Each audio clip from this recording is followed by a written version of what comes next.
Welcome, everybody, to the budget meeting, special meeting for November 21st, 2016. Secretary, would you please take the roll? Certainly, Mr. D'Amelio. Present. McCluskey. Present. Mr. Siegel. Here. Mr. Lewis. Here. Mr. Holmes. Here.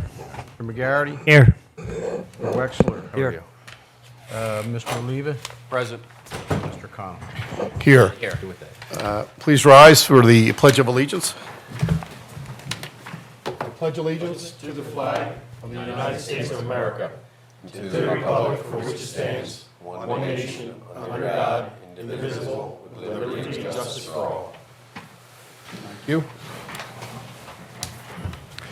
This evening, the specific reason that we're here is for the agenda, of course we are, is for the budget and the Citizens Forum. We will begin with, let's see.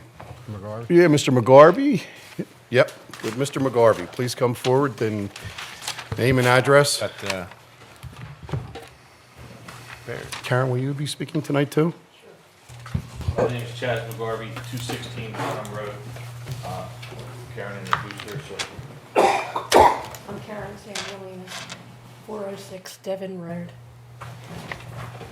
The Commissioners, tonight we're here on behalf of the Ice Rink Advisory Board. I just think I hit something that I shouldn't have. That's okay. Larry will fix it. Anyway, we brought along some pictures, if you'd like to pass them down. There's a couple capital projects that are in the budget for this year. One's the water holding tank, and the other is the cooling tower repairs. The third thing that we'd like to, that's in there, is the electric panel, which is the original. A lot of this equipment's original, and would be catastrophic. Would be a catastrophic failure if any of them were to go at the stadium. So we were asked, the board talked, we said we'd come here and talk to you. Hopefully, the board's going to support these projects going forward. It is November 21st, and I'm not sure how these two projects that are scheduled for this year are going to go, if will be carried over or not. We're hoping that you would consider that and make these a priority. The third one is the electric panel, which is original, as I said, it is not in any of the proposed CIP projects going forward. We're hoping that we could maybe get that somehow in there. I know we have a new director, and we're hoping you would support him in getting these projects on the front of the list here for us. Karen? So I'd be in for any questions should you have any. Karen, what was your address, please? Yeah, 406 Devon Road. Devon Road. Yes. I'm sorry, I have a cold. Okay, thank you. That is going to be discussed during the presentation. So that all the items that you addressed, that you spoke of, we'll discuss at during the presentation. All right. Thank you very much for coming up. Do you have a question? Well, I'm a little concerned, but one of those electrical panels seems to be covered with duct tape. I've certainly, to the extent that our stadium staff comes to us for, badly needed projects, the stadium in the last couple of years has been something that the board has dedicated a lot of funds to and wants to continue to ice skate there. And a lot of the other commissioners enjoy the stadium, and if it's not in the next capital projects, it's certainly one of our long-term assets that we plan to maintain. I'm sure I speak on behalf of everybody when I say that. Mr. President, Yes, Mr. D'Amelio. obviously I've attended some of these meetings where this was discussed and some of the renovation issues that need to be addressed, but I've spoken to Larry Gentili, and Larry's fully aware of what the needs are there, and I'm thrilled about that. He's put a lot of money into the stadium and is committed to fixing, I don't want to put words in your mouth, Larry, but the electrical panel at some point. Is that That's correct, but I prefer to talk. Yeah, more- that's fine. That's Yeah, fine. that's But- what he but said. the We'll talk about concern- it- the we would talk about it concern in the regular. What I'm trying to relay is the concern that the board had, that board, the advisory board, was that if that panel went out, correct me if I'm wrong, then the stadium shuts down, correct? If any of those three pieces of equipment go, the stadium is gonna need to shut down, because, especially with the electric, and then we're gonna lose the ice. So that was our concern as the advisory board, and we just, wanted to bring it to the board's attention and ask for your support for the new director. Absolutely. Thank you very much for coming here this evening. I know the advisory board is a very passionate group about the stadium, and I appreciate that you took the time to come up and bring it to everyone's attention verbally. That's great, and we are going to discuss it. Thank All you right. very much. Thank you very much, Karen. Thank you, Chet.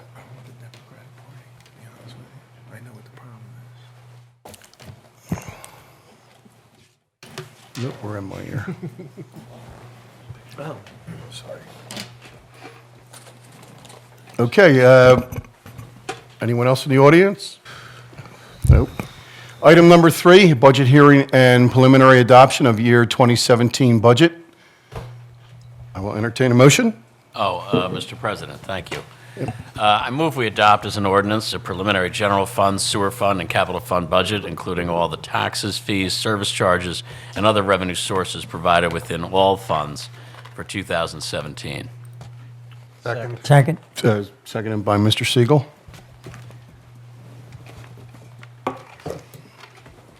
And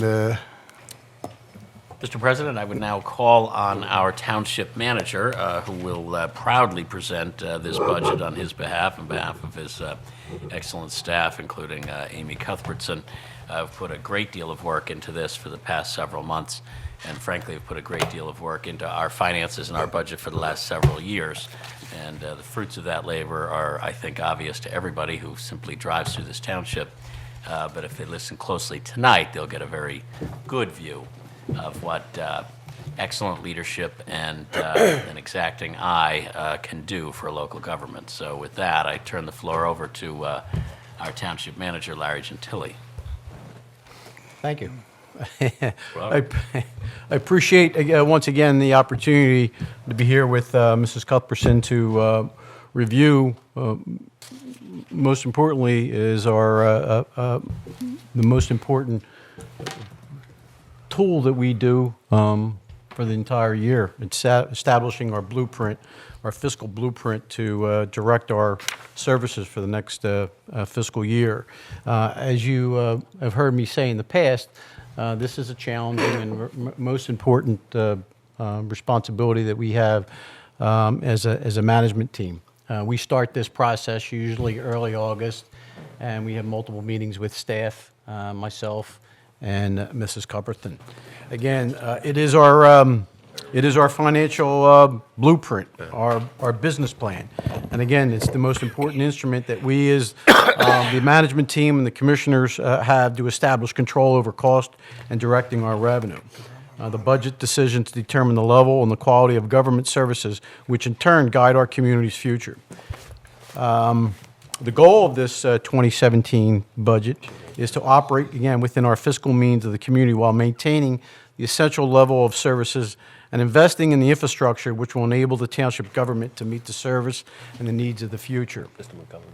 Like prior years, the proposed budget represents a continuation of the Board of Commissioner and the management's commitment to building and investing in high-quality community services. Number one, that provides a broad range of public safety and community services. 2, maintains the township roads or parks and infrastructure. 3, protects the natural environment. And 4, maintains a vibrant set of recreational assets and services for our residents.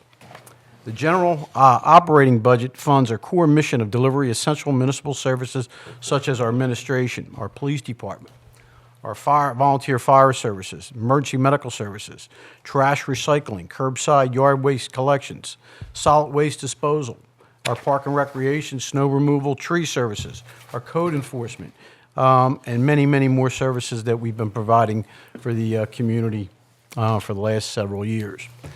Before I turn the next slide over to Mrs. Cuthbertson, I am proud for the services that we have been providing and the commitment from our staff.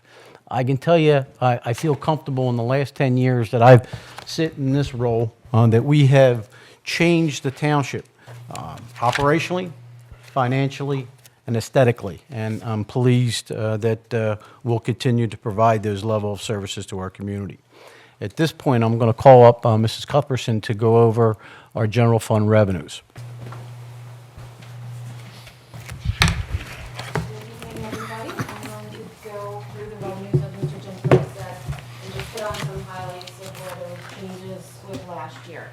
So you can see the real estate tax line, that of course is our biggest source of income here in the township. It represents about 56% of the budget. And the change between the 2 years is about $750,000. And that is a result of a proposed 2.67% increase. That would equate to, on an average priced property, of about $36 a year, or on a median assessed property, which is a little lower, about $143,000, that would be about $30. With our community being pretty much built out, we don't get much increase as far as rateables. So newer communities, they have a lot of new properties coming online. We don't really have that. We do have the reserve and we had the quarry center, but we are pretty much built out, as you know. So any increase on the real estate tax line does come from increases in the tax rate. The local enabling tax line, that is all of our business taxes. That is also transfer tax, local services tax. The transfer tax did very well in 2016. We overperformed greatly, overperformed also on the business taxes. Yep, I'm just making sure that the microphone's on.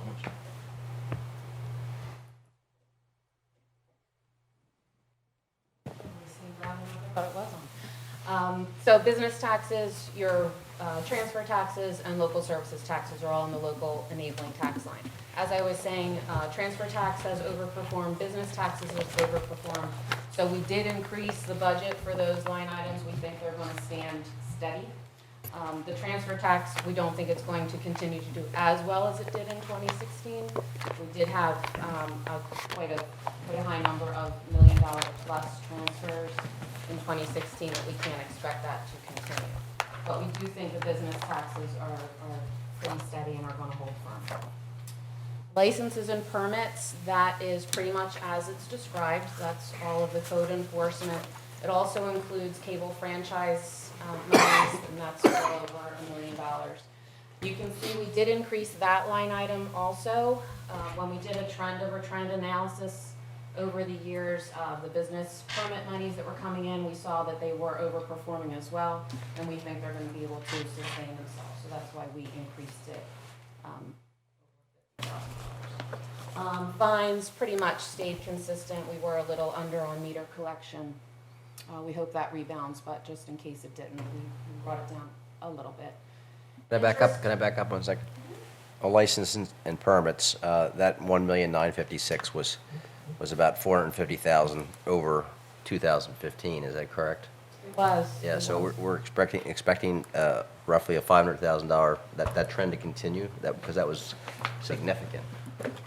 It has been continuing. If you look at the year-over-year trends, it has been, and it's. I think this is a little conservative, even though we're going with it. Joey likes it too. Yeah, it's pretty hard. Pretty hard to tell about new development. A lot of houses have been knocked down and rebuilt in the last year or two, so we got some inflow there. Also, Haverford College did some large jobs and gave us some inflow there. So predicting that's a pretty good number, but if somebody booms or something comes in large, we won't know about until we get the permits, so it's kind of hard to predict. Okay. Can I ask a question? Thank you. Go ahead. Amy, how much are we getting from the reserve and giant area? And where would that go in this? Would it be in the, I guess, one would be local enabling taxes and the other one would be real estate, right? Well, transfer taxes from the reserve would be in local enabling taxes. How much is that? How much have we gotten So far? since inception, since No. 2009? No. I mean, this past year? I wouldn't know that by just this past year. Since the since the development started, we've gotten over $600,000 from transfer taxes from there. But that's since 2009. Probably, if I had to guess, what came in just the past 12 months from the reserve, maybe 15 properties were transferred, so 60,000. And the giant?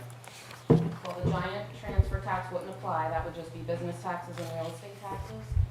So as far as. Well, that whole area there. You talking about the Quarry Center? Yeah, Or- okay. yeah. Yeah. Annual taxes on the Quarry Center, we get about a little over $200,000 on the entire property. Real estate taxes. How much does the school district get from both? Sorry, is that- We get almost 4 times that, so, because their tax rate is about 4 times, almost. So 4 times the so 600,000 and 4. 800, actually. There's So also. not the 600,000, Steve. No, They don't- 800. School Mercantile district tax. doesn't get transfer taxes, Yeah. they only get the real estate taxes. Which would be the 600,000. Yeah, No, that was the transfer. 600,000 sorry, is the the transfer 200,000. taxes. So it's 4 times that, right? almost, yeah, about $800,000. $800,000.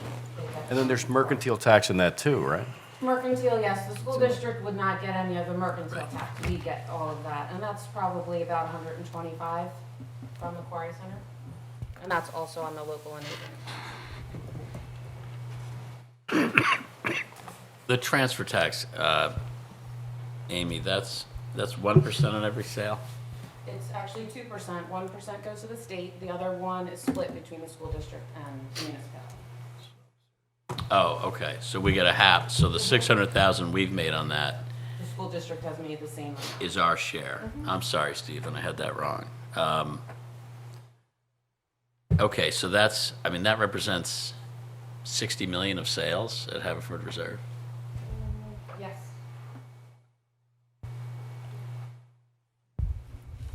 It's impressive. $60 million in sales, and then we Over have what period of time? 600,000. I bought that. Over what period of time? A year. In 2009. Oh, because I Oh, say, he's- yeah, well, he's only- those houses are in the $800,000 million range. They're all going at 900 to a million. 50% built and sold between Yeah. the two developments. Well, wasn't the deal, I'm just saying what I believe it was, in the end, the school district would pick up $3 million. When they're all built, everything's built, they would pick up $3 million a year in taxes, in real estate taxes. We would pick up $1 million a year, and the county would get $600,000 a year. Is that correct? School district's probably gonna get about 4 times as what, or their rate is almost 4 times ours. That's what we get. So they And the would county get gets $4 million. about, what, 60% of ours, 70? It's probably 70.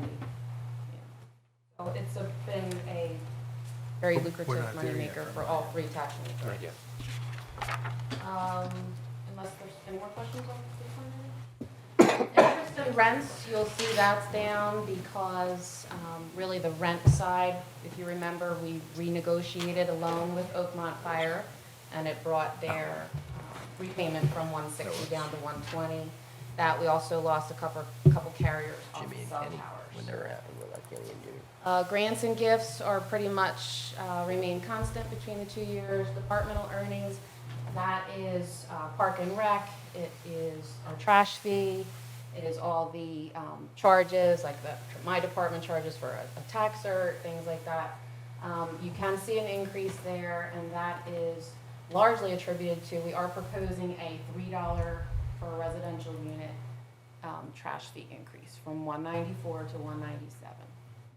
That is pretty much the sole reason of that is because of the recycling environment. We used to be able to sell all of our recycled goods and actually have a revenue stream from it.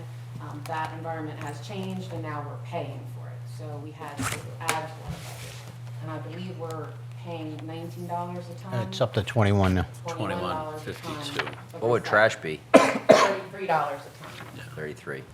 So it's still behooves us to continue recycling, but it does cost us right now. And we're hoping that environment will change around, but for right now, it is what it is. So we've added, I believe, 70,000. Is that true? Is that unique to, I mean, is that something, a national trend, or is that just? It is, and I Yeah. think if you look at our neighbors, you'll see them all increasing or proposing to increase their trash fee as well, because they're dealing with the same issue. Yeah. Substantial increases from other townships. Is there a reason why we make the trash fee a separate fee? Are we legally required to do it that way? Because by doing it that way, becomes it's not tax deductible, which to me, it doesn't make any sense. To me, it makes sense to throw it in to the overall I thought tax only our bill. sewer rent wasn't tax deductible. I thought the trash fee was and the sewer wasn't. Trash is not, but if you Trash throw it is into not. throw it into the total tax bill, then it's the whole thing is tax deductible, would it not be? So why do we do it the way we do it? That's the way Haverford has always done it. I mean, I know it's- Well, it can't be a different way, but that is It- historically the way However. it's been done. There is, Commissioner Lewis, there's Because they're paying it. There's a They're paying it either practical way. reason why there isn't, even though even though our taxes are based upon assessments, it doesn't follow that the use of our, God bless you, that the amount of impact that one house versus another house has on our trash collection, has the same effect as somebody who lives in a 3-acre house versus someone who lives in 1/10 of an acre. So the fact is, and yours and my wards are probably the perfect two examples for this. I have the most densely populated ward in the township with the lowest assessments on those houses, and you probably have the highest. The trash portion of that would then be spread out over the township, so that people in the 5th ward would end up paying a much greater No, I'm saying, dollar I amount. would never suggest that. I would just Yeah. suggest the same, we just throw it into it's $197 per household, but it can't. goes into the total tax bill. But I don't think you we should can. do that, because then The the millage. tax bill would partially be on assessed value and Right. partial Okay. flat. We That could do it would- that way? So you could- every township breaks it out this way? Some outsource it, so some it's not even Yeah. facilitated on that municipal level.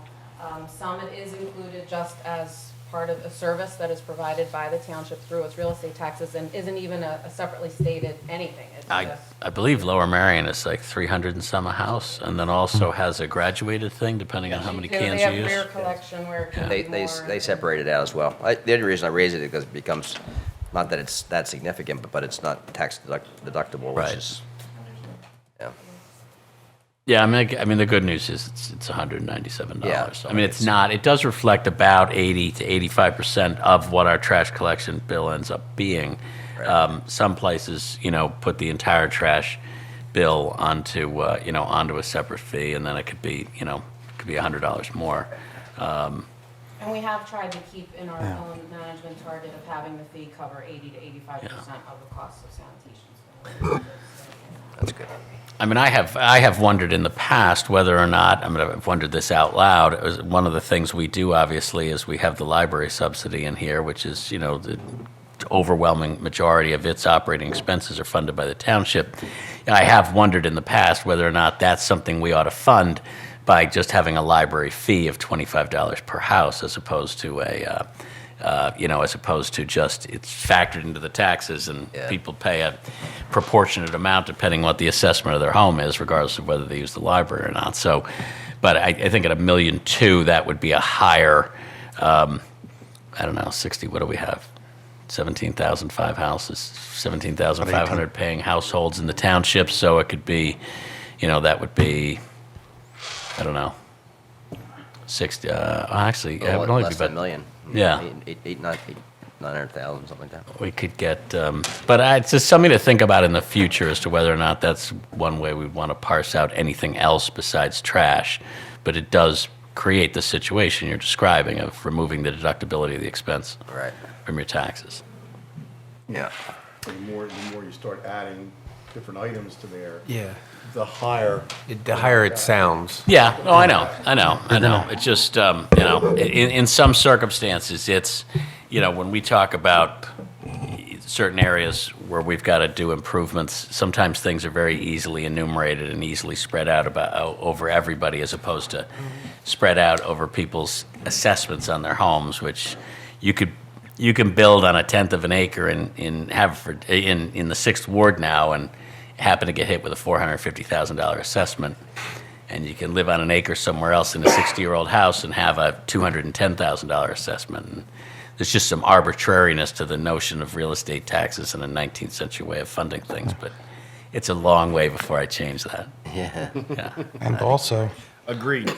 with places like the Reserve, they don't have to pay that fee because they don't have, Or the condos, Haverford Hills, they don't have. you know, so Right, and they don't have trash collection. they'd end up paying for other people's trash collection, and they're already unhappy with their assessments. Nature of taxes.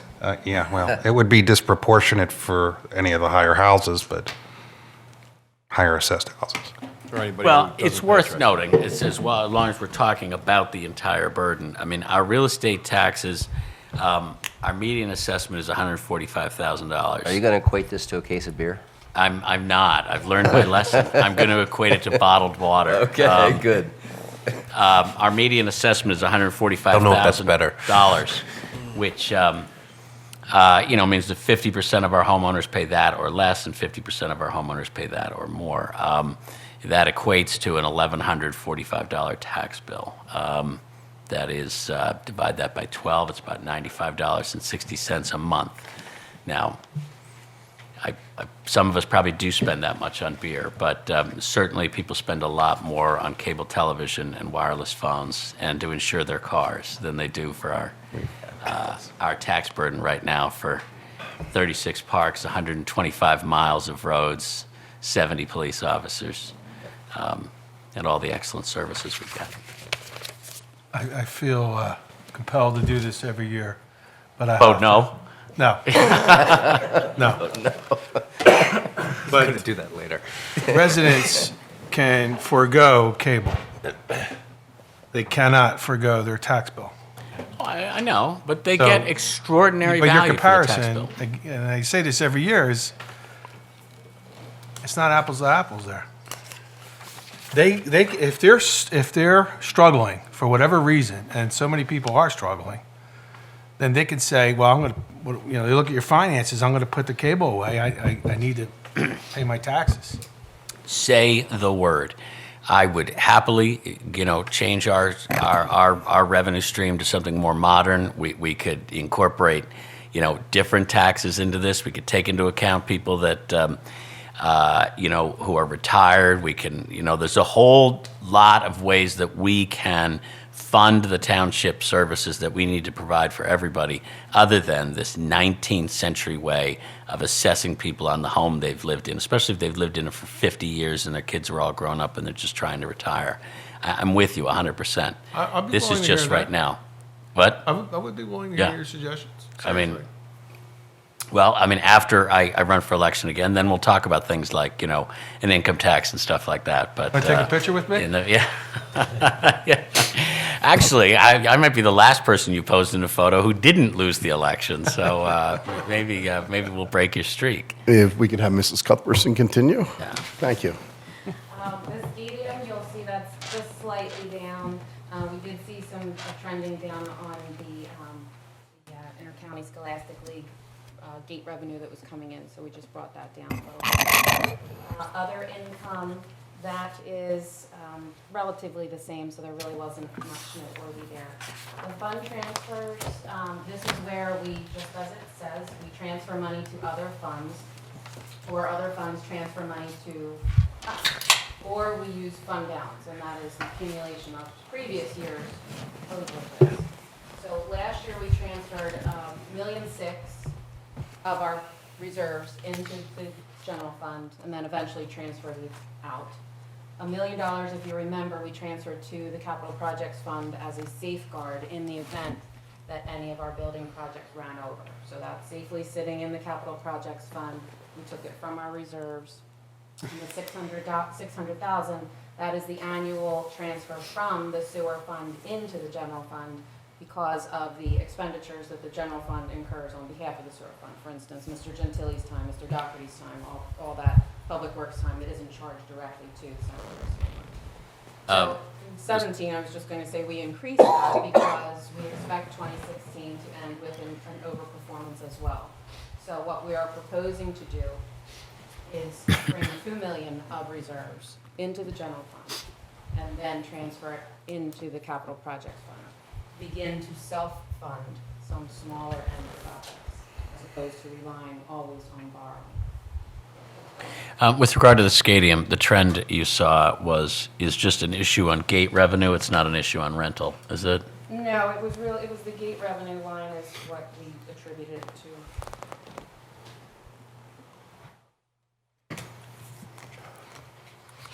Where would intergovernmental funds come into into the revenue picture? Like, for instance, from the state and things Yeah. like that, grants and gifts. Grants and gifts? Yeah. So I saw in Larry's memo that we're not to expect from the Commonwealth of Pennsylvania any aid in the future in terms of an MMO or And, not? yeah, I'm not going to disagree with our experts, but we were advised by our pension consultants that the pension monies we got this year from the state would not be the same in 2017. How much do we get this year? We got over $1 million, I think $1.1 million. And so what did you budget for this year for We put in 700,000. Actually, we got $1.1 million, and they had suggested we bring it down to previous year's levels, so I budgeted just a little over $1 million, $1,020,000 Okay. for 2017. In my experience, and that is not from the beginning of time, but I have been doing this a little while, I haven't seen the Commonwealth reduce the state aid that much. So I think they might have, and I even said this to them, I didn't know if they were just being overly cautious. Overreacting, yeah. Yeah, but I didn't want to be caught if they did in fact. So you think it'll be more on par with what we got? I do. I would just be very Sure. surprised, just because there's so many municipalities in this Commonwealth that rely on that state aid, and for it to go down that much, that would really be a hardship on a lot of smaller municipalities. Definitely. But, like I said, that was their advice, so I accepted it. I wouldn't be surprised if we see that plan come in more in line with 2016. Good. Thank you. I do have one more slide, and it's just in graph form. I'll get it for you, Ann. There you go. And that's just giving percentages with each of those lines that I just went over. They're all pretty consistent with last year, just one going up a small tick, which was the interfund transfers, and one going down a small tick for the real estate taxes, but it's just really due to rounding. So that pretty much says that our revenue stream is consistent with prior years. And I think Mr. Gentili is going to go into expenditures. Thank you very much, Mrs. Cuthbertson. Yeah, it's always had its own cost. I'll be glad to go over the general fund expenses for expenditures for 2017. First line item we have here is our auxiliary functions, which consist of several departments. But as Amy said, we primarily were going to be increasing some capital funds into that into the auxiliary function, approximately $1 million. Is that correct, Amy? $1 million more Million, than last year. yes. To transfer, to help us self-fund some of those projects that Amy talked about, and then again would limit some of our future borrowing. We have the library, 1.5% increase in operational functions from last year. We're giving them some additional funds, and we'll continue to fund their pension obligations. In addition to the auxiliary functions, we actually have a number of our historical buildings, such as the Grain, Niter Hall, and the Federal School. The Historical Society just recently, after I had already submitted the budget, asked for an additional $34,000 on top of what we actually have budgeted for those repairs, the daily repairs of those buildings. And my recommendation, my recommendation is that we, and you've heard me say this before, we'll continue to provide whatever financial assistance we can for those buildings, but we would wait till we have the sale of the Eagle Road property that was left to the township, and that would fund the $34,000 worth of projects that needed to make the repairs of the Federal School and Lawrence Cabin, as well as some additional repairs to the Grange Estate. And what we'll be doing, there's another program that we'll be doing at Nider Hall this year, probably early spring of 2017, that's going to be funded through our HUD program, which there'll be federal monies, and that is to redo the driveway. We've scratched the parking lot request. They do not want the parking lot paved, but the driveway is in need of repair, as well as the walkway is a dangerous area for a tripping hazard. So we're going to redo that, as well as some additional improvements to the walkway of the Grange. That'll be done with HUD monies. Another line item under auxiliary functions that I want to make note of in 2016, and that's some emergency management or homeland security budget. And we actually this year are over budget in that line item, but I under budgeted in 2017. As you recall, we had a number of pretty serious storms this year, which caused the emergency management to go slightly over budget, but we'll be under budgeting that, and we'll be stable in that line item. The next one you'll see is cable TV, and you'll see we have it combined with the information technology department. There's no increase in operations for cable, but we're moving that all the cost center for that cable TV services and putting that into IT department, which I'll go over shortly. The codes department, you will see a 6.9, roughly 6.9%. There's a slight increase, not much. There's only 6.9% increase this year we're experiencing healthcare, which I'll also talk about later in this presentation under our cost drivers. And there's a slight increase in part-time hours, so we can move to a more paperless system, doing tons and tons of scanning, preparing to move into the new municipal services building, hopefully this time next year. Community development, again, there's let me state that all of the non-uniform, none of these departments will see any increase in salaries because there's a 0% increase for non-uniform personnel this year. So majority of the increases that you'll see in these departments are mostly due to our insurance premiums going up 6.9% in healthcare cost. We continue to have in community development $75,000 such as we had in 2016 for the HPED initiatives, and we also have $25,000 budgeted under community development for Lori to continue with the work on the comprehensive plan. The next one you'll see is debt service, principal and interest. Primarily this is for our post and future borrowing for all the capital improvements such as our roads, our stormwater, and multiple other infrastructure projects that we've been doing over the last few years. This also has been for past borrowing. As you remember, we did the vehicle maintenance facility, as well as emergency repairs that we've been doing to the library, such as the electrical system that we did there, and the air conditioning system that we redid. In addition, we also included a payment for additional borrowing that we are planning on doing in mid-2017 to complete the building projects. And additional monies is needed for, you'll hear us continue to talk about that as we go on, for fire apparatus that's needed, as well as the emergency medical services vehicle. Finance department, there's really again, a slight increase for insurance purposes. You'll see in emergency medical services, there is a continued decrease in operational cost, and that's mostly because of our new partnership with Narberth Ambulance. We require less vehicles, less insurance, and since we don't have as many vehicles, we won't not have the need for as much maintenance as well. So that's the reasoning for most of the decrease in emergency medical services. Our new partnership, again, just started in October, and it is going very, very smooth. And I actually have another meeting tomorrow evening with our representatives from Narberth and our new medical director. Fire protection, we continue to fund our fire protection. You'll see a slight decrease in there. That decrease is not that we're not funding or giving less to our volunteer fire services.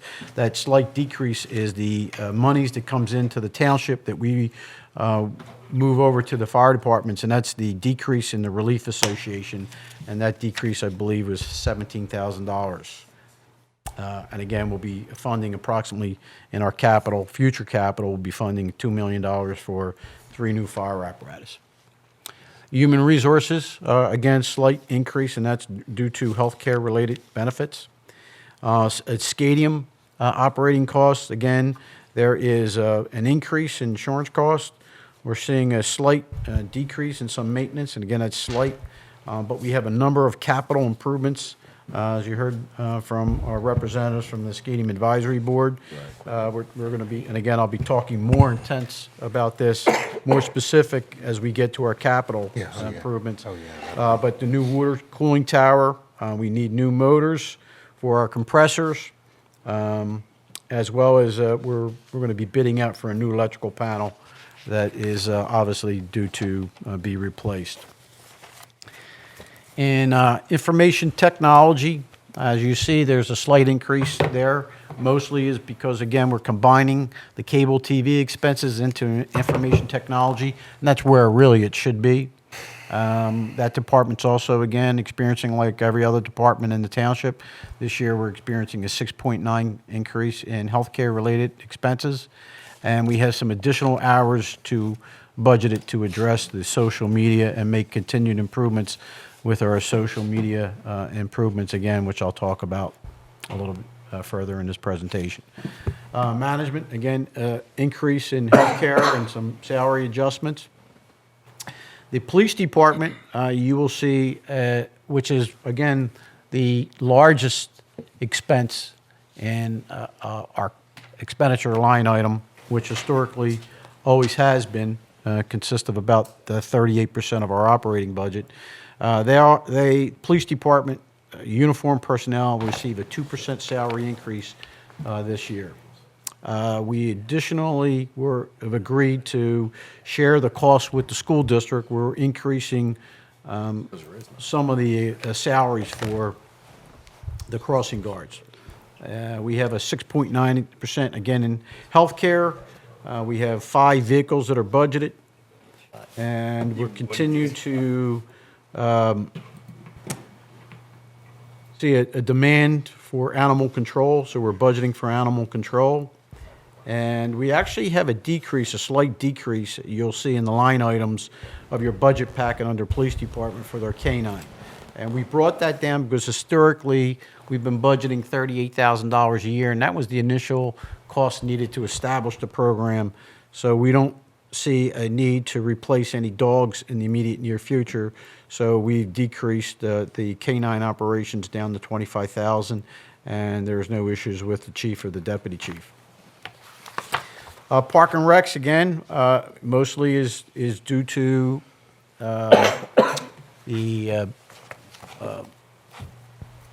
healthcare cost, and we actually have a new full-time person that'll be replacing a retired position that's desperately needed in Park and Recs.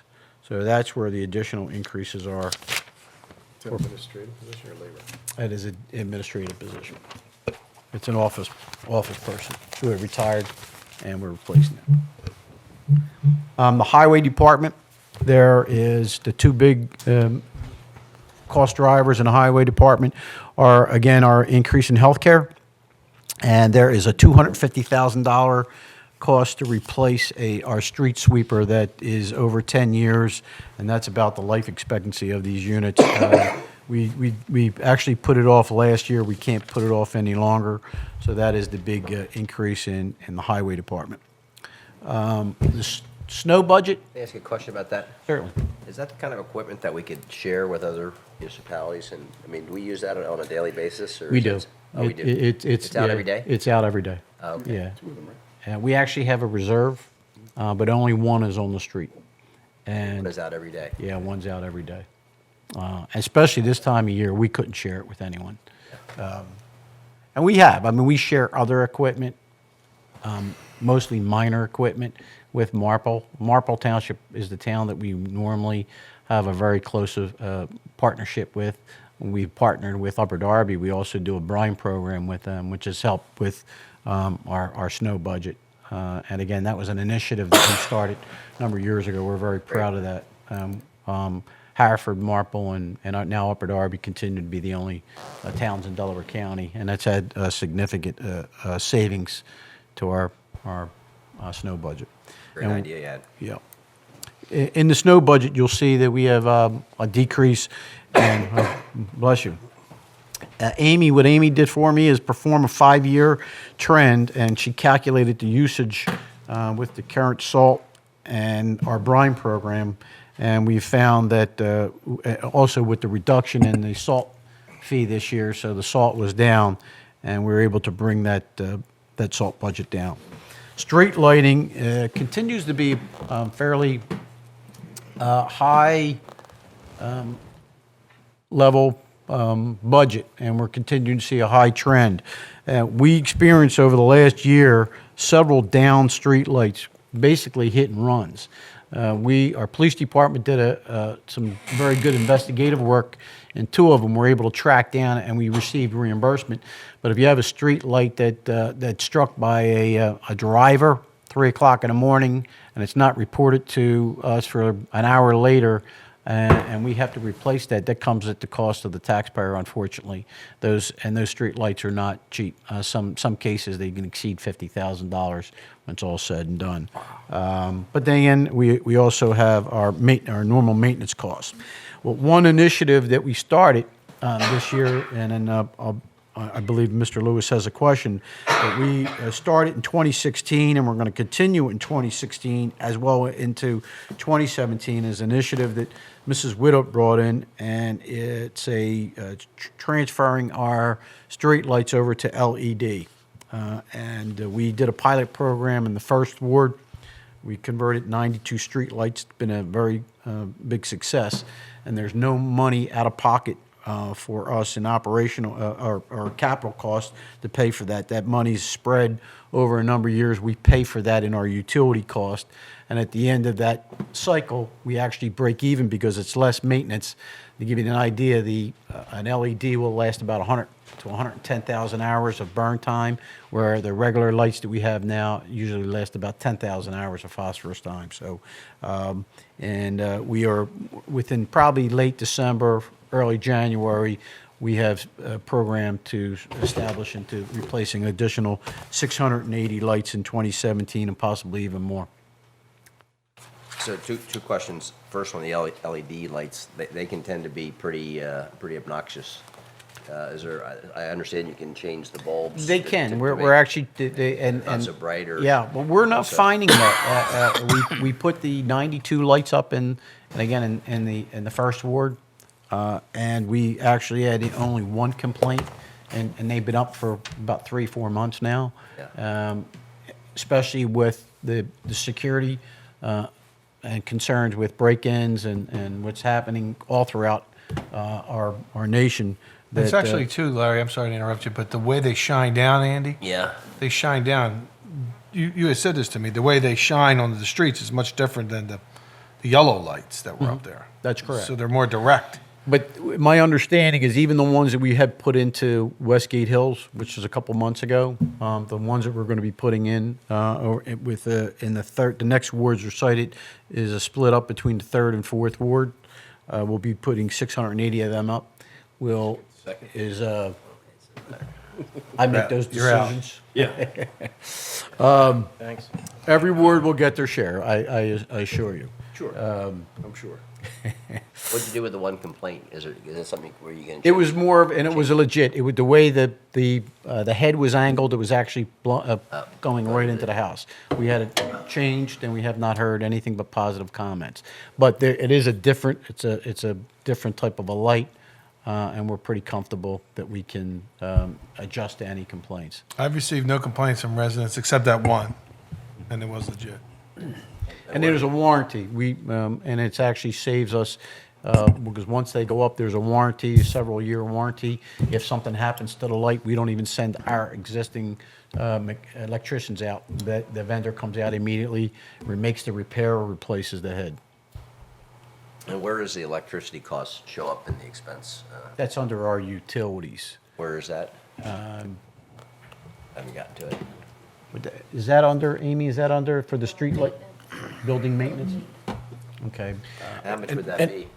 Yeah, sorry. Well, I believe we pay $8 per light per month. Is that a flat fee? Yes. Is that to Exelon or Pico? Pico. Yes. Yes. Pico. Pico.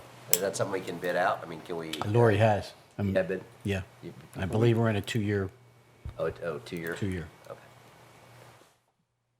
Thank you. Sure. And Larry, that savings though, once we have those LED lights in, then when they eventually run out after the 100,000 hours or whatever, I assume then the savings would then apply moving forward for another additional 100,000 hours, right?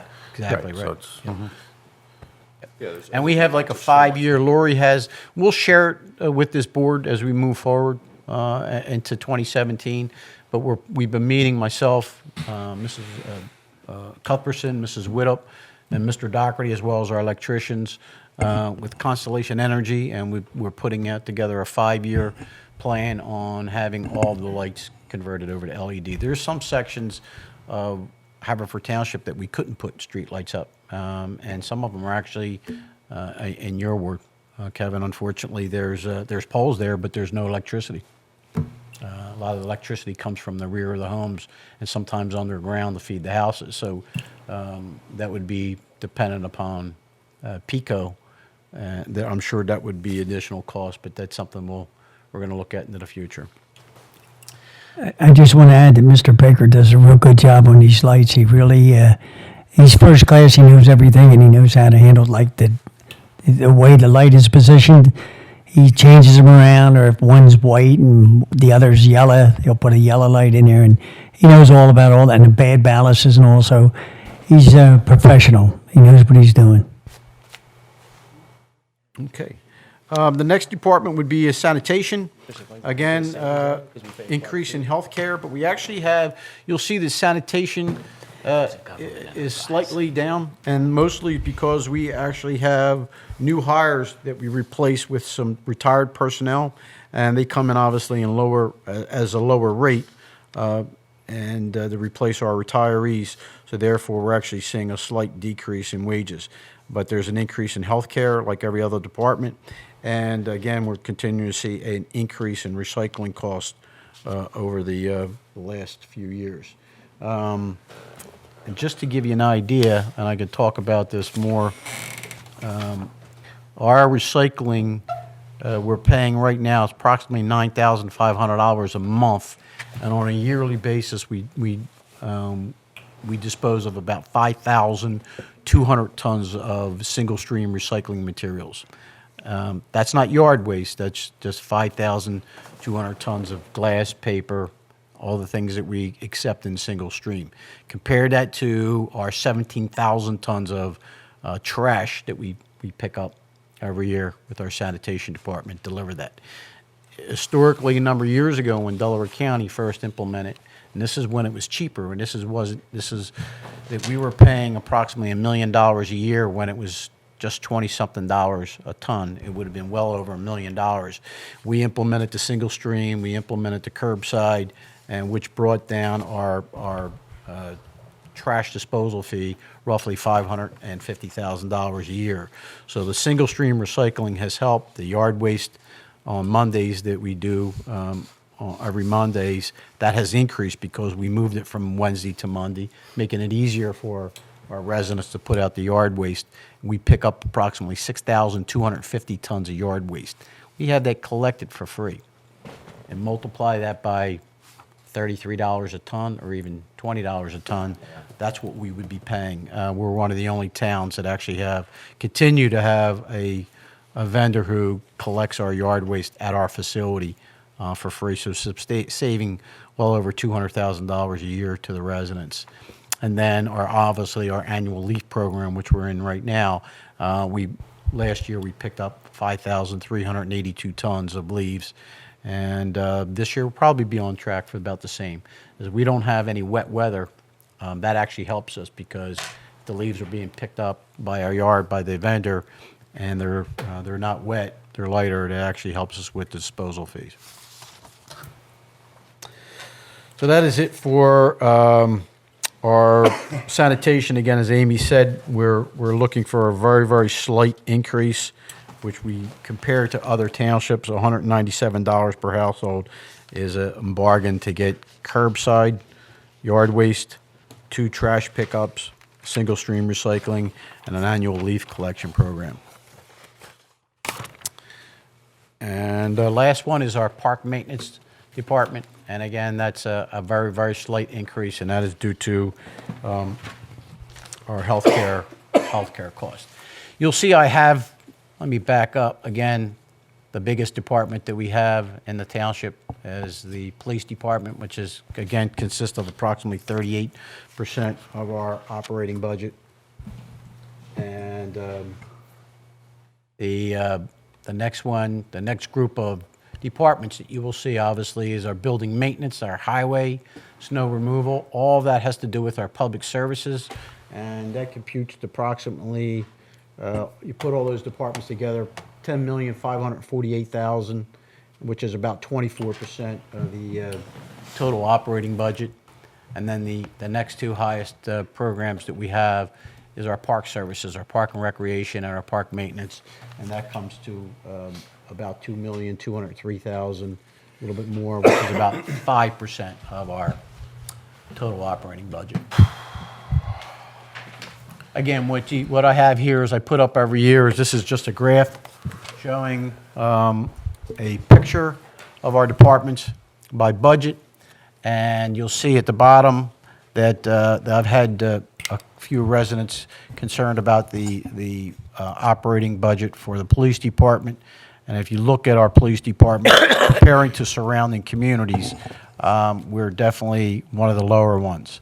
And you will see that Radnor being the lowest, 35% of their total operating budget, Lower Merion 37, Haverford Township about 38, but you'll see the other ones are well into the 40s and high 50s.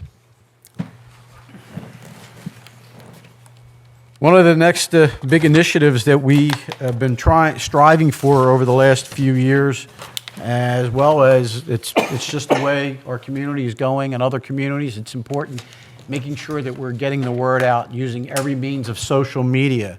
We've been blessed to have Allie on board. Allie's going to be even working more for us to work with Mr. McClary and Mr. Heilman in the IT department to help with all of our continuing to update and revise our webpage. That's done now on a daily basis. Before, it used to be done on a monthly basis. We are getting things out on social media on a daily basis. Facebook, Twitter, and any other means. We actually even have constant contact that Allie will be utilizing that to getting the word out and improving our social media. One of the improvements that we'll be doing, and I talked about this last year, what we didn't move on it, but it's definitely a necessity that we'll need to do with our police department, and that is body cameras. It is a trend in law enforcement throughout the nation. We are in a study right now. We're evaluating multiple body cameras. The chief is not here. He had another engagement he had to attend to. And our deputy chief is in Cape May with his mom on some personal business. But I meet with them on a daily basis, and probably within the first quarter, we'll be prepared to move forward with updating our, or actually going into utilizing body cameras for the entire law enforcement. And they will, at the same time, work with updating our mobile data terminals. They will work in conjunction. It'll be a seamless system. We actually have the mobile data terminals in all of the vehicles. Now, we've had them for a number of years. So the good thing is it's a paperless system. When the police officers, when there's no down in our IT department, but our police officers receive all the information directly from the county 911 system. All the reports are done on an alert system. When they drive back to the police department or within the vicinity of the police department, very close proximity, that information is automatically downloaded and goes right into the server. So we actually have a paperless system and a very professional system. One of the advantages, if you remember a number of years ago, and it was a very hot topic, but I supported it and stand by our decision, and it was one of the major cost savings that this board supported me in implementing, was when we consolidated our 911 system out in Delaware County, and a lot of the other towns had followed suit. Now Delaware County has 100% compliance with a county system, and we have not only saved hundreds of thousands of dollars in operating costs, and I believe back in 2008, 2009, when we did this consolidation, it was about $500,000 savings year to year. But that's not to take advantage or take into account the technology. The technology is constantly updated, and all that is provided by Delaware County. And all of our mobile data terminals are provided by Delaware County. The only thing that we do on every vehicle is we actually pay for the air cards that actually transmit the data from Delaware County back to the vehicles, as well as to our police department. So that'll be a big initiative that we'll be doing after the first quarter of 2017. And again, I'll talk a little bit about that. Another exciting thing, and this particular one, it's an initiative. Every one of and this is not our police cars, but this is just a snapshot. Every one of our police cars, as well as now our highway vehicles and our public works vehicles, sanitation vehicles, have GPS tracking devices. And this is a snapshot that I took just the other day off of my computer, where I can go in and actually look at every one of the public works vehicles, where they are, how fast they're traveling, and it'll actually, you look at it, it actually sends important data to me. So if I have if that particular vehicle right there, you'll see that currently the current speed of that vehicle is 4 miles an hour. The max speed of that vehicle during that route on that particular street was 21 miles an hour, and it'll even tell you what the posted speed limit was. So that truck was traveling under the speed limit, but the average current speed was 4 miles an hour. And it also actually will send data, important data, to our mechanics, right to their computers. So we know what the engine speed is, the odometer, if the vehicles need any additional servicing. All that important information goes right to our vehicle maintenance facility, and this is another important improvement in our technology that we provide to our residents. So it's an exciting tool that we have, part of our improvements. You got Majority's car programmed in there? I Section can't keep up with it. even my vehicle has it. So my goal is to have it in every township vehicle. But right now, it's all the police department vehicles, every police department vehicle, all the public works, highway, and currently my vehicle. You will see Park and Recreations. Mr. Denny's not here this evening, but Tim and I have been meeting over the last few weeks, and we meet every Thursday religiously, but lately he is going to be putting together a presentation for this board, the first of the year, at one of our work sessions, where Tim is evaluating, him and his staff are evaluating the conditions of each and every one of our parks. We continue to hear that we need to invest in making some capital improvements in our playgrounds. We have a lot of playground equipment, like the infrastructure that we've invested in over the years in our roads, sanitary systems, our storm systems. We have to do the same thing on our parks and playgrounds. So Mr. Denny will be presenting that to you all in the January work session, where we'll have an assessment, and this board can discuss for future borrowing that we need to do some capital improvements. We have done some good things over the last few years. One exciting initiative that Mr. Denny put together for us, and we've done some major improvements in other areas as well, but one of the biggest successes is our trails, but at the parks, the pavilions. And if anyone had had an opportunity to, this particular summer, those heated days where all the children utilizing our parks and their summertime playground programs were able to get some decent shelter, stay out of the sun, and in the event that we had sudden weather that would come upon the township, there was emergency shelter available. So the pavilions have been a big, big success. So we need to move forward.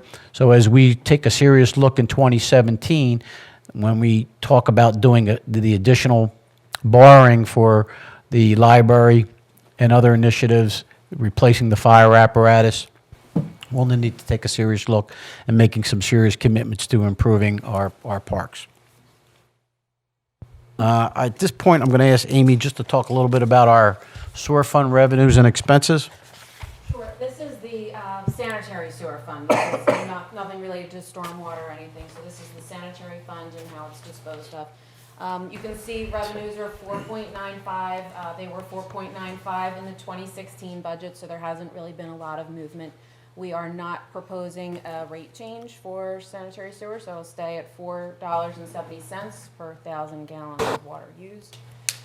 Did we get the information from our MH to make that call? Because I thought that information was We missing. get that from Aqua PA, the actual readings, and we did after this went to print, but we have gotten them subsequent. I saw that, but I thought you were also waiting on information from RHM. RHM, well, that's on the expenditure side. Yes, we did. We did. You got get that their too? budget. So now, Yes, now and the we're numbers able to for, keep the rate the same.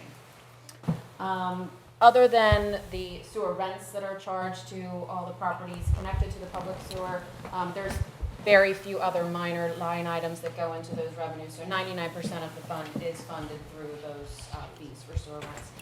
On the expense side, the two major streams are monies paid to RHM, as Commissioner Lewis mentioned, for the transport of the sewage and the processing it all the way downstream, down all the way to Southwest Philadelphia, and other monies paid through Delcora to with the city of Philadelphia and Upper Darby Township, and they also pick up some of the sewage and transport it all the way down to the processing thing. So they're the two largest, and they combined are 2.7 million of that 4.9. We also have a line item as a contingency for any unexpected sanitary sewer construction projects that come up that are unexpected. I believe it's 270,000 we have in that line item just as a safeguard in case anything comes up that falls under the emergency sanitary sewer projects. Other than that, there is a pickup truck budgeted in there for 33,000, and staffing is remaining the same. So that's all. Thanks, Amy. Larry, I just wanted to ask you, do you still have that money projected for the Woodmere Park project over down along Mill Road? Thinking. Sewer fund, the capital expense. It's capital expenses, and it's not the sewer. Under storm Yeah, management. remember they got flooded out, Larry? Talking about for our stormwater improvements? Yeah. We still have roughly a little over $1.9 million, I believe. Okay. Close to $2 million for additional stormwater improvements, yes.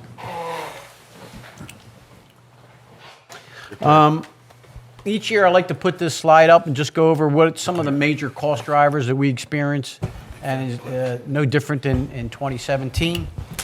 You'll see wages. Obviously, there is, as I mentioned during the expenditure presentation, there is a 2%. The uniform contract calls for a 2% salary adjustment for all police officers.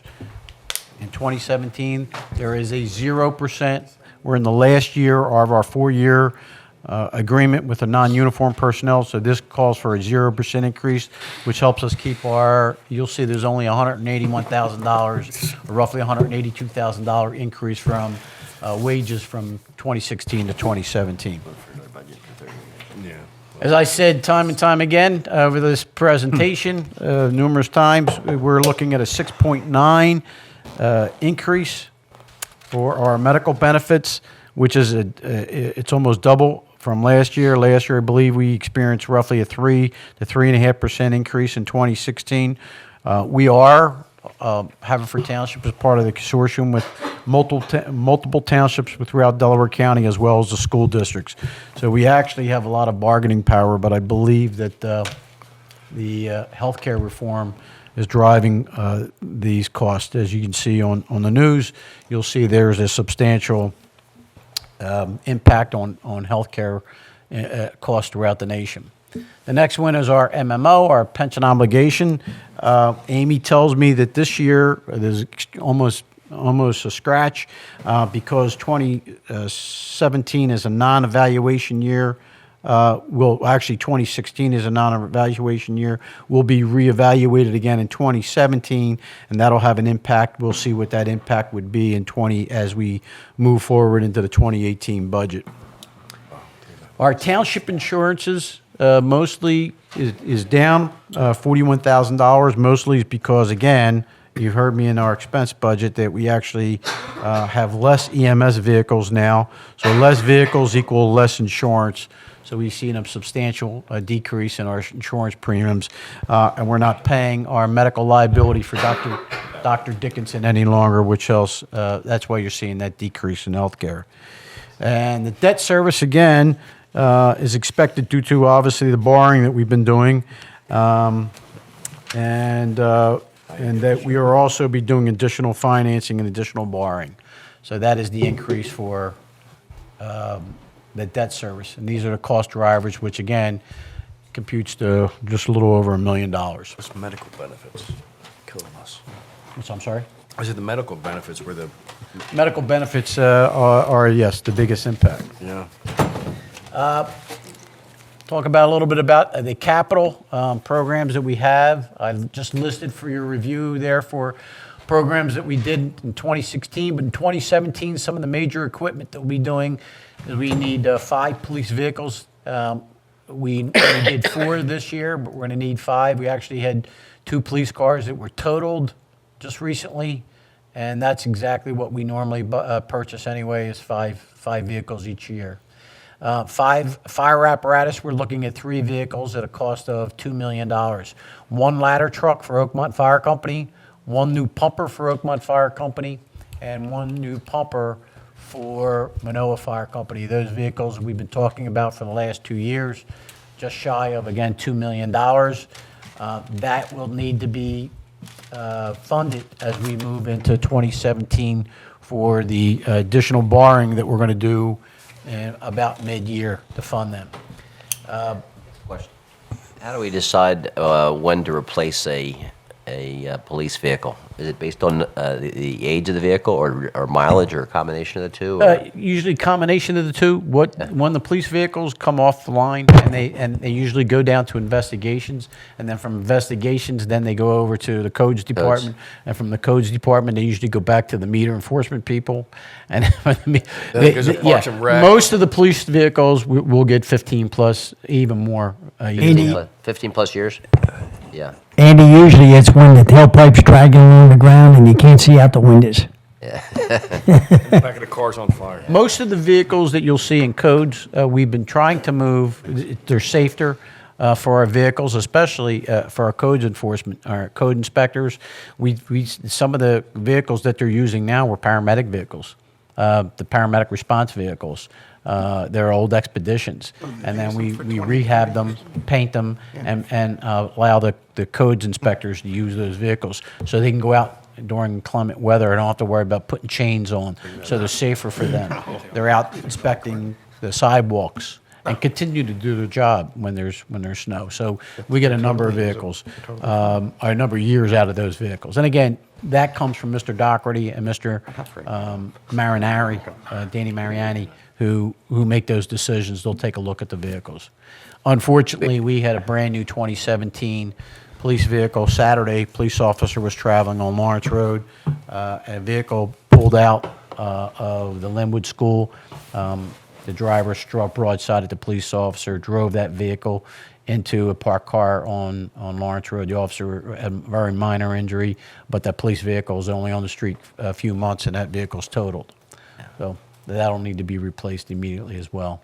That's insured though, right? Have we ever looked at It is insured, but when it's like anything else. When you get a vehicle, All right, well, You're- it's not gonna cost us the whole vehicle. Yeah, but it'll cost us something. Since the police vehicles are such gas guzzlers, I'm just wondering if have we ever done an analysis to determine whether we should buy smaller vehicles for, like we did for Lori and Codes, and We did. and buy new vehicles for them that are smaller and more fuel efficient, and then sell the police vehicles when they come out when they come off.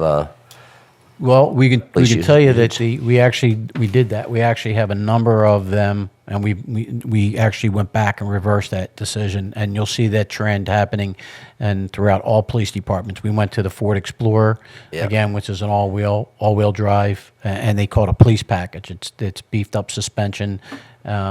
Those vehicles were blowing engines, transmissions. They're just not cost effective. So you'll see the city of Philadelphia went to all of the Tahoes, and that's what we're moving to now. So they're not cost effective, and they wind up costing us in the long run.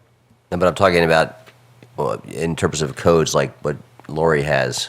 Would it make more sense to have the codes have their own rather than give them an old police vehicle that's- We would be paying more money because you have to buy new vehicles for them. So what we do is right now, what we'll do is, even though we've moved to the Tahoe, towards the police Tahoe, when that Tahoe will be on the street as a police vehicle. You're saying that all officers will have Tahoes? We're moving to all Tahoes, yep. The next group of vehicles will be all police package So eventually, Tahoe. over the next 5 years or whatever, it's going to be all Tahoes? Right, all Tahoes, correct. But I think your question is at the end of its Yeah. useful police life is Right. to sell it. Yeah, sell it. Codes in like a Ford Escape. Yeah, exactly. all-wheel drive thing. Yeah. I don't know, because then you're going to be putting the cost out for Ford Escape right now. If you Oh, no, sell no, that, I'm just- that's- yeah, that's if just you, wondering, you we- sell that vehicle, I hear what you're saying. If you sell that vehicle, we usually only get $1,000, maybe $2,000 for it. You're That's not all it's gonna- worth? That's all. With the miles and everything, I can't picture it has much value. Yeah, we put them up for auction, and They're titled as police vehicles. Right. So when you sell them, they're sold as a police vehicle, so it's not equal, Right. Yeah. you know, because they're abused. So nobody wants, there's no value to that Tahoe. And I don't think that. I think the expense, the savings for expenses that you would be for buying like a Ford Escape, you're going to be buying a new vehicle or a Right. newer vehicle. There's no savings there. If you look at what it would cost you to buy the vehicle compared to the savings of going to a smaller vehicle, I don't believe there's any savings there. Yeah. Savings would be in fuel. Fuel would be significant savings I don't think, there. I don't think you're going to see significant. No? You got to remember, what we pay for fuel is not what you're going to be paying for fuel. And the usage for what we use on the codes department and the people who are out on the street, they're not 24 hours, 7 days a week. It's only usually during the weekdays. So Joey's getting the Tahoe, huh? At some point. Well, maybe in about 5 years. Joe. And then you'll see the public works vehicles, a number of vehicles in public works that we'll be replacing. We talk about the street sweeper vehicle. There's a sanitation vehicle that we get every year, and a couple pickup trucks. Information technology, the major systems that will have equipment and software upgrades, and then I talked about the in-car cameras and body cameras. Infrastructure improvements. We have a number of sanitary sewer projects that are underway. They'll continue to go underway. We'll be replacing sanitary lines throughout the township, as well as storm line improvements and new inlets we'll be doing in certain parts of the township that need to be replaced. We'll be finishing the combined municipal services building. That'll be paid for, obviously, under the bond, as well as the future library renovations that we have some funds available now, and we'll need to do future borrowing to fund the library renovations, as we discussed numerous times. These two other items, which is the CMAC, quality mitigation air quality, congestion mitigation air quality for Westchester Pike, and the multimodal transportation for Darby Road, are grants that we received. The CMAC grant was a grant that we received for Westchester Pike, and that's the traffic adaptive that we will be doing. So therefore, we'll link from Darby Road and Westchester Pike all the way through Haverford Township to Lawrence Road, and we'll have the traffic. Finally. Finally. We'll bid that out sometime in the spring and hopefully underway mid to late 2017. That grant that we received for that project is $560,000, but we'll have to invest approximately $150,000 towards that. The second one is the multimodal transportation grant that we received for Darby Road by Mill Road. In front of the businesses there, it'll go from Golf Road all the way to Mill Road. That grant is $450,000, and we'll have to commit approximately $150,000 towards that, and we can do that in other means as well. But that multimodal transportation grant will be improving stormwater. We'll be digging up Darby and Mill there, putting an underground retention area. Then we'll replace it with new curbs, new sidewalk, new antique lighting, a bike kiosk, and new traffic lights there at Darby and Mill Road, so that's an exciting. That is on a very strict timeline. And Mr. Pannoni and Mr. Faulkner are going to have that bidded out, and we'll be awarded. That project has to start immediately at the end of the school year to be completed before school starts again in September. Again, some financing in our capital is for bond payment, for as we do for borrowing costs for future borrowing, as well as some of the bonds that we've already done. Again, as I mentioned, the stadium will be replacing the water holding tanks, the cooling tank, compressor motors that I believe need to be replaced, and we are bidding out. We had Mr. Faulkner from Pannoni Associates will be coming with someone from Pannoni as an electrical engineer to take a look at that electrical panel, and that has to be bidded out. That work alone could be anywhere from $50,000 to $70,000. That electrical panel was pretty much the same type of electrical panel that we had in the library. There are circuit breakers. The circuit breakers you can't replace them. You can't get parts for them anymore. I want to make sure that everyone understands that no way is the stadium a dangerous facility, is not a fire hazard. It's just the equipment there. That electrical panel is outdated. It can't be, there's no more parts for it, and we're borrowing parts from the old panel at the library to replace the panel as it needs repair. But it is exceeded its capacity. There's no more room for addition, so the electrical system does need an urgent update, and we'll be bidding that out, and this board will hear about that again in the next few months to get that replaced early 2017. And as I mentioned, for park improvements, Mr. Denny has done a great job. We've done some trails. We're going to continue to do more trails, but we need some future borrowing to make some drastic park improvements over the next few years, possibly a 5-year plan to make some big investments. We do have in capital budget a few $100,000 to make some immediate park improvements in the first part of 2017 for some playground equipment. And again, I'll just go through this real quick. Our goals and objectives that we have pretty much identical every year. Obviously, our goal is to protect our natural environment, maintain an excellent recreational asset and services, and continue to improve our community gateway. It's an initiative that I started a number of years ago. I'm very proud of the aesthetics that we have in our community. New banners, new flags. When you drive into Haverford Township, I think people know that they entered into a nice community. We're definitely keeping up our community and working now with the HPED, investing in the businesses. We'll continue on with those initiatives. Provide public health, our police, our fire, public services, while maintaining a community where our residents continue to feel safe and secure. It's very important. It's an essential responsibility that we have, and continue to maintain our municipal roads, our parks, and infrastructures.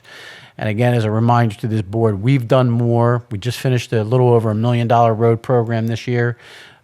Since I've been here, this board has invested more in roadway resurfacing and improvements in 10 years than I believe the history of this township. I think we're well over $7 million now in the last 10 years. So it's a big commitment that this board has made. And that's where, again, remind you, when we do these borrowings, that's where some of those borrowings went to. It's not all the buildings, but to make improvements in our sanitary systems or storm systems and our roads. That's important. And those roads will last a number of years and go into the future for our additional residents that move into our community. And again, continue to improve our business districts and complete our municipal services building. Again, stormwater and sanitary projects, the LED street light conversion that we talked about. And Lori has started meetings with neighboring Radnor Township, and she'll continue to work on the master plan. And I know that was long. Hopefully I didn't bore you. But if anyone has any additional questions, I'll do my very best, myself and Mrs. Cuthbertson, and Commissioner Holmes, to answer any questions you may have. Mr. President, I have one question for you, and that is, could you imagine how long that would have taken me to present instead of Mr. Gentili? So thank you Next for doing that. presidential election. We do have to now act on item 3. It has been moved and seconded, and based upon what we've heard from our township manager and our finance director, and based upon the comments and questions of our my colleagues here on the board, it is my recommendation that we adopt this preliminary 2017 budget, and recommend we do so. Can I just add that before we vote on that, I just want to say this, that Mr. McGarvey and this young lady were here earlier about the stadium and Nider Hall and the Grange. I just want to keep in mind that they are the township facilities. We put the stadium in 1973, 43 years ago, and it's been a total success. If it wasn't, it wouldn't be there today. So and that's attributed, a lot of it is to this township and the fact that we have made improvements down there, and it's run very successfully now. We want to keep it going that way. So I just want to bring that to our attention. There's other things that we fund in the township, but these are our township facilities. Thank you. Here, here. Does anybody else have a point of interest? Well, I've got go ahead. two. I mean, one of my questions was, you talked about the cameras a lot, and said our police department's evaluating different brands and stuff. That seems to me like it's an ideal place to coordinate with other departments in the county, and maybe have the county, because you're going to have administrative cost of uploading for the district attorney's office as evidence and everything. So it seems to be that we should be commonality. That would also give us greater purchasing power throughout the county, with multiple police departments standardizing on equipment that could be interchanged. Maintenance could be done at a higher level. So I'm wondering if we're looking at that at the county level or with other departments. The second thing about the stadium is, if I read this right, it generated a profit of roughly about $127,000 this year, because the revenues exceeded the expenditures by there. And we're going to have the same in order for future generations to avoid this discussion on how to fund and maintain that thing. It seems to me we should be taking a portion of those. You know, I know they're not really profits in the public sector, but a portion of that income and allocating it towards maintenance and capital expenditure fund for there, and maybe start thinking about doing the same thing for the newer facility at the community recreation center, because that's, you know, even though it's a brand new, you know, it's a couple years old now, in 10 years from now, another group of 9 people will be talking about, you know, upgrading something, and the new basketball floor, or something that's going to have to be done there. So I think for future generations, we really need to look at setting aside some of what's generated revenues and allocating it towards capital improvements on a long-term basis. So they're my 2 comments. Okay. Can I address it? Yes, absolutely. The first one would be the police cameras. And yes, the chief and the deputy chief, as you know, they actually have a pretty very cohesive relationship with the Delaware County. Right. And we are looking to work with other townships. The problem, the challenge becomes that we want to be specific with our alerting system. We don't want to have a camera system that does not talk with our current alert system where they will mingle, and other towns don't have that type of system. For us to change the whole reporting system, alerting system, then we're talking about a $500,000 impact. What's the, I'm not clear. The what alert is the reporting system, the system that they get when they come in and do all of their incident reports. That is our software. common with the county dispatch? and It's everything? not, no. That- It's actually, it's different. We're also looking, and it's one of the, I would have jumped into purchasing the cameras last year, but the chief and the deputy chief had held me off because, number one, they're looking for grant opportunities, but there's so many bigger departments, city-type departments where you have thousands of officers, they're getting all the grant monies. Not to say we haven't gotten grants for other things, we've been lucky. And that was kind of my hope. Maybe the county as a bigger entity could.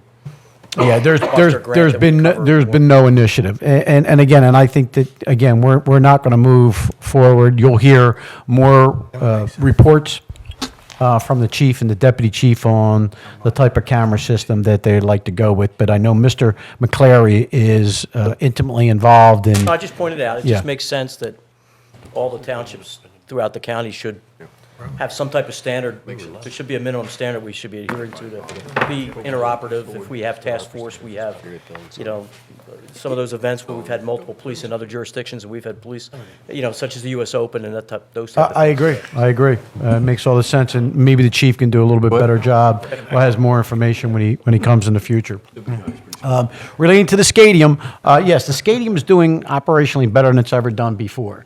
And if you recall during some of the comments that Amy had made, we're doing better as well. And that's why we are moving some of our fund balance monies putting in towards making capital improvements so we don't have to do future borrowing. And Amy, please correct me if I'm saying anything inappropriate. But again, I think it's important that we remember that even though the stadium is doing, it's a form of recreation, so it really shouldn't be a for-profit. But we'll be paying for stadium improvements for over a long, long time. You need to remember, we're still paying for the roof. We're still paying for the new ice, the new boards, the new point-of-sale system, the whole new entrance. So there are hundreds of thousands of dollars that we're still paying for those improvements. So although I understand what you're saying, I don't know if we would use that form of just because that particular department showed a profit that we would put that specifically for that department. I think we are doing it indirectly by moving any of the funds that we have in the fund balance and moving it, and we're going to continue to go in that direction as we move forward. Amy, do you want to add anything to that? Mr. D'Amelio? Well, I just want to say that I believe that I'm very happy with this budget and the way that you and Amy and your staff, What was that, sir, I'm very happy. with this budget? Okay. He's very happy with his budget. That is good to hear. I have been a commissioner for at least 13 years, and I can remember when we never received budget presentations the way we have lately, and they're very professional. And I can't believe you got it down to 2.67, because I had concerns that 2.67 was, from what I was told before, that was probably going to be just for the bond, plus whatever you needed for operating expenses. So I don't know how you did it. Well, you're like Houdini to get it down to 2.67. So I'm going to shock the school board and tell you that I'm going to support this budget. Larry, I Chris, gotta take the vote right now, please. Right now. Larry and I had this discussion earlier today, and I said the same thing to Larry. How did you do it with the new building, with the borrowing we're doing for the library, and all these things, and to have a 2.67 increase is just phenomenal. I mean, we couldn't ask for more, and it's not just this budget. It's been the last 8 budgets. It's been the last 9 budgets. that he has seemingly pulled something out of his hat and gotten us as low as he possibly could. So thank you, Larry, for all you do for us and Not you, Larry Holmes. Amy. I'm not, don't worry. And I'm Amy taking also. no I'm credit. sorry, Amy. I was gonna say Amy. Thank you, But I Amy. am And going to say, I sincerely appreciate the positive comments, and it's actually not, it's not I, and there's nothing, there's no magic about what Amy does and the staff. It is you, me, yeah. since you've been there. And again, I think the cost drivers that we reviewed there is the reason why we're only seeing a 2.67% increase. And yes, we've done some borrowing, but you'll see that this year it just happened to fall in line that none of the non-uniform personnel will be getting an increase because it's the last, and that saved a few $100,000 right there. You'll see that there's a decrease in the insurance premiums. Those things are the only reasoning. But I caution you. I mean, we have, we'll move into 2017. We'll have a phenomenal year. We'll continue to provide high-level services to our community. And I can't take any credit for the budget. I sleep at night only because of Mrs. Cuthbertson. The township, you've heard me say 10 years ago when I came here, we've improved the operations, we've improved the finance, and the aesthetics of the community, and 100% of that is because of Mrs. Cuthbertson's financial leadership. I remember Mr. Lewis telling me a number of years ago, he said, Larry, you're a phenomenal operations man, and if you don't get a strong finance person, you're going to be a failure. And I went out and got the best, didn't I? Not quite. So, thank you. Got the best. Definitely got the best on Well that. done. But thank you for the comment. We'll be asking for a raise tomorrow morning, I'm sure. yeah, I do think, though, the board has to recognize that, this is the culmination of a lot of decisions that have been made for the last 5 years. I mean, with the guidance of our township manager and our finance director, but, a number of things that we've done have resulted in the kind of numbers that we're seeing. We have made this a place that's more attractive for businesses. So they're coming here. We have the Quarry Center, which is now generating extraordinary taxes that we didn't have 2 years ago. We have people who are building in this township. They're building on lots that they, that might have held in their family. Now they're selling the lots. They're building on those. We're getting new homes, and we're getting new homes at higher assessments for that. We have a stadium now that's a big success. That doesn't happen if this board and its various iterations over the years didn't take the risks that we took to invest in some things, to make some hard decisions. Heck, we made hard decisions about smoothing on our minimum municipal obligation. Those things hurt in those years that we did it, but as a result, we have less of a, we have less pain now and less of a burden now. So it didn't happen in a vacuum, and these two are extraordinary professionals, but they're not a sleight of hand artists. What they are is great tacticians who've taken advantage of smart township leadership, and I think a pretty smart board.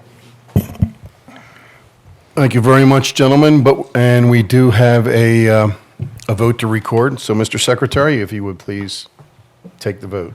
Mr. D'Amelio. Yes. Mr. McCluskey. Yes. Mr. Siegel. Yes. Mr. Lewis. Yes.